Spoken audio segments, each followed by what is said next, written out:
Hello friends, welcome back to my channel Neha's kitchen. आज मैं आपके लिए लाई हूँ एकदम क्रिस्पी, बिल्कुल मार्केट स्टाइल फ्रेंच फ्राइज।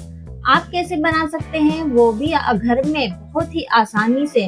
तो मैं वही रेसिपी आज मैं आपके साथ शेयर करने जा रही हूँ। पटाटोस फ्रेंच फ्राइज सभी को बहुत पसंद होते हैं, बड़ा हो या छोटा।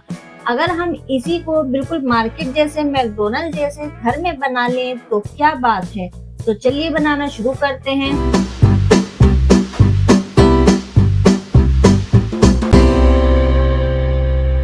यहाँ हमने फ्रेंच फ्राइज बनाने के लिए 3 बड़े साइज के आलू लिए हैं।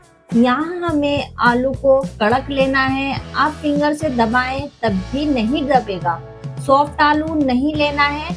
मार्केट में बहुत सारी वैरायटी आती है आलू की, तो आप इंदौरी आलू या पहाड़ी आलू ले सकते हैं। यहाँ मैंने पहाड़ी आलू लिए हैं। पहाड़ी आलू मीठे नहीं होते हैं और कड़क होते हैं, एकदम टाइट। आलू को हम छील लेंगे पीलर से। इस तरह से हम आलू को छील लेंगे। अब हम इसकी फ्राइज बनाएंगे। फ्राइज बनाने के लिए हमें आलू को कट करना होगा। पहले हम आलू का ऊपर और नीचे का हिस्सा जो होता है वो कट करेंगे। अब हम आलू को खड़ा करेंगे और इसके साइड निकाल देंगे इस तरह से। अब हम इसके साइड कट करेंगे। देखिए इस तरह से हमें साइड कट कर लेनी है। अब ये जो स्लाइस है उसे एक दूसरे के ऊपर रख देंगे और इसकी पतली पतली स्टिक काट लेंगे। ये देखिए सभी के साइज इक्वल होनी चाहिए, कोई छोटा या बड़ा बिल्कुल नहीं होना चाहिए। आलू के स्लाइस को हमें ज्यादा पतला नहीं कट करना है। आप देख भी पा रहे होंगे कि मैंने किस तरह से कट करा है। तो इस तरह से हमने सारे आलू कट करके एक बाउल में ट्रांसफर कर दिए हैं। अब हम सारे आलू को अच्छे से वॉश कर लेंगे। तो यहाँ पर हम डालेंगे रूम टेम्परेचर वाला पानी। पानी यहाँ ठंडा भी नहीं होना चाहिए और ना गर्म होना चाहिए। बहुत ही हल्के हाथों से इस तरह वॉश कर लेंगे। आप देख सकते हैं पानी कितना सफेद हो गया है। आप देख सकते हैं इस पानी को। ये स्टेप करना बहुत जरूरी होता है। अब इसका सारा पानी निकाल देंगे और फिर से इसमें पानी डाल देंगे। फिर से हम इसे अच्छे से धो लेंगे। ये स्टेप करने से इसका स्टार्च निकल जाता है।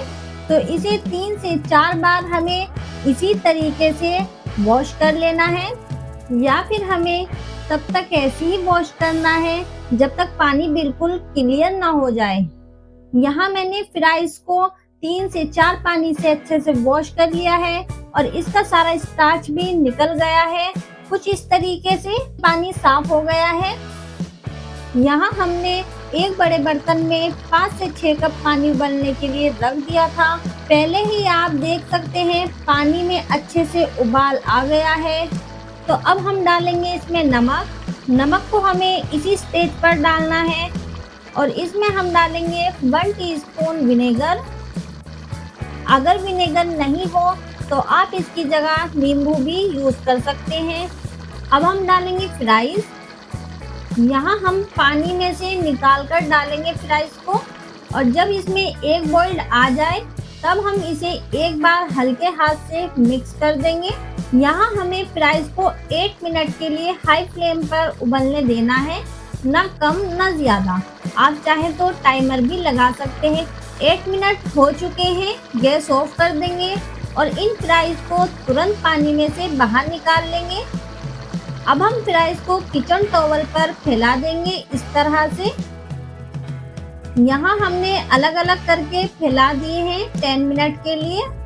यहाँ हमें फ्राइज को 10 मिनट के लिए ऐसे ही किचन टॉवल पर फैले रहने देना है। 10 मिनट हो चुके हैं। ये देखिए फ्राइज भी सूख गए हैं। तो अब हम हल्के हाथों से इस तरह से टैप कर लेंगे ताकि कहीं भी थोड़ा मॉइस्चराइजर होगा तो वो भी सूख जाएगा। फ्राइज पानी में उबलते हुए कुछ फ्राइज पकने की वजह से टूट जाएंगे, कोई दिक्कत की बात नहीं है।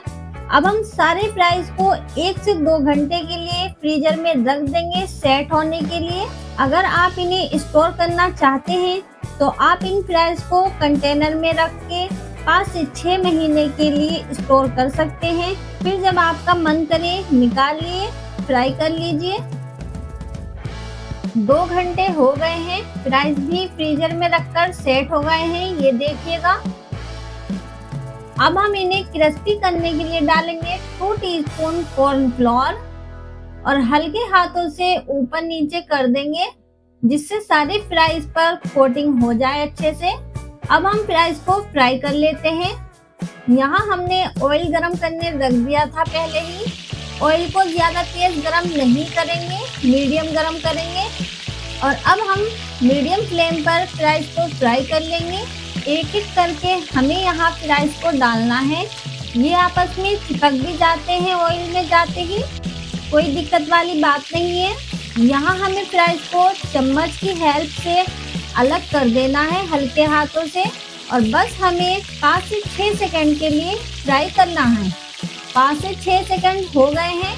अब हम फ्राइज को निकाल लेंगे प्लेट में और इसी तरीके से सारे फ्रेंच फ्राइज को फ्राई कर लेंगे। फ्रेंच फ्राइज को 2 बार फ्राई करना होता है तो इसलिए अब हम दोबारा से फ्राई करेंगे फ्रेंच फ्राइज को क्रिस्पी करने के लिए। अब हम दोबारा से फ्राइज को फ्राई करेंगे तो अब हम गैस की फ्लेम लो कर देंगे और फ्राइज को फ्राई कर लेंगे जब तक इसमें लाइट गोल्डन कलर नहीं आ जाता। ये देखिए लाइट गोल्डन कलर आ गया है फ्रेंच फ्राइज में। अब हम सारे फ्राइज को निकाल लेंगे। ये देखिए कितनी आसानी से फ्राइज बनकर तैयार हुए हैं। अगर आपको मसाले वाले खाने हैं तो गर्मा गर्म फ्राइज पर ही थोड़ा सा नमक और काली मिर्च पाउडर डाल दीजिएगा। मैंने फ्राइज को बॉईल करते हुए नमक ज्यादा डाला था तो मैं ऊपर से नमक नहीं डालूंगी। अगर आप बॉईल करते हुए फ्राइज में नमक कम डालते हैं तो इस स्टेज पर आप गर्मा गर्म फ्राइज पर नमक डाल सकते हैं। अगर आपको हमारी वीडियो अच्छी लगे तो ज्यादा से ज्यादा शेयर करें, लाइक करें और चैनल पर नए आए हैं तो सब्सक्राइब करिए, बिना मत जाइए। मिलते हैं नेक्स्ट वीडियो में, जब तक के लिए गुड बाय, अपना ख्याल रखें।